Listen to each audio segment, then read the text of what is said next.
বিসমিল্লাহিররহমানিররহিম। আসসালামু আলাইকুম। Hello guys, kitchen হাউসে আপনাদের স্বাগতম।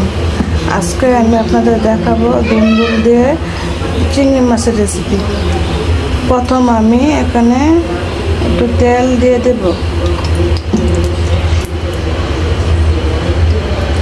গরম হয়ে নিয়েছে, এখন আমি পেঁয়াজ কুচি দিয়ে দেব।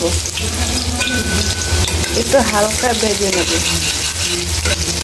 এখন আমার পেঁয়াজ ভাজা শেষ। এর মধ্যে হলুদের গুঁড়া, মরিচের গুঁড়া,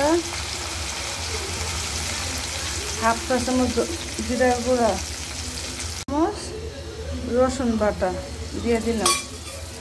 এখন এটাকে ভালো করে আমি কষিয়ে নেব। এখন আমি সামান্য পানি দিয়ে দেবো একটু।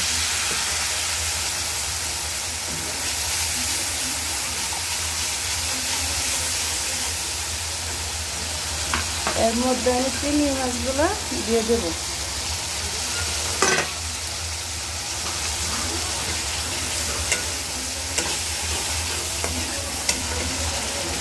চিংড়ি মাছ দেওয়ানো শেষ। এর মধ্যে এক চামচ লবণ দিয়ে দেব। আমি এটা ডেকে দেব। এখন আমি ঢাকনাটা উঠে দেখে নেব চিংড়ি মাছগুলো কষানো হয়েছে কিনা। আমার চিংড়ি মাছগুলো কষানো হয়ে গেছে। এর মধ্যে দিয়ে দেবো আমি কেটে রাখা দুন্দুলগুলো। এখানে প্রায় আমি হাফ কেজি মতো দুন্দুল নিয়েছি।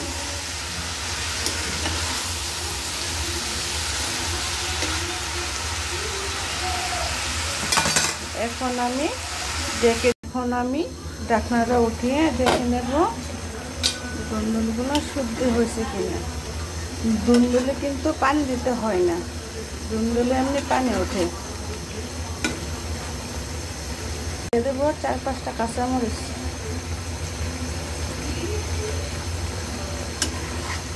দিয়ে একটা নাড়া দিয়ে দেবো। ঢাকনা উঠিয়ে নেব। এর মধ্যে দিয়ে দেবো ধনিয়া পাতা।